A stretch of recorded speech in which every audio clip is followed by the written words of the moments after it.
শহীদ রাষ্ট্রপতি জিয়াউর রহমান স্বাধীনতার ঘোষক এবং তিনি সশস্ত্র সংগ্রাম করে আমাদেরকে পতাকা দিয়েছেন, মানচিত্র দিয়েছেন, আমাদেরকে একটি স্বাধীন সার্বভৌম বাংলাদেশ দিয়েছেন। আজকে শহীদ রাষ্ট্রপতি জিয়াউর রহমান যে বাংলাদেশ গড়তে চেয়েছিলেন, আমাদের বিএনপির বর্তমান চেয়ারম্যান জনাব তারেক রহমানের নেতৃত্বে ইনশাল্লাহ 31 দফা বাস্তবায়নের মাধ্যমেই আমরা বাংলাদেশের মানুষের শহীদ রাষ্ট্রপতি জিয়াউর রহমানের সেই স্বপ্নের বাংলাদেশ আমরা ইনশাল্লাহ বাস্তবায়ন করব।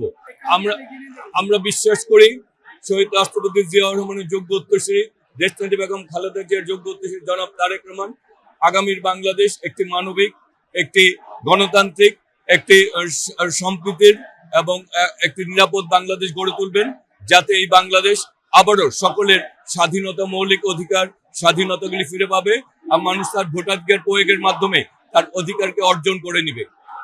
এবং আমরা বিশ্বাস, তারেক রহমান আজকে বাংলাদেশের সবচেয়ে জনপ্রিয় নেতা।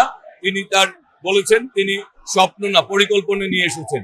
ইনশাল্লাহ 31 দফা পরিকল্পনা বাস্তবায়নের মাধ্যমে বিএনপির চেয়ারম্যান জনাব তারেক রহমান বাংলাদেশের মানুষের সেই স্বপ্নের বাংলাদেশের বাস্তবায়ন করবেন এবং বাংলাদেশের মানুষের সকল গণতান্ত্রিক অধিকার, ভোটাধিকারকে ফিরিয়ে দিবেন।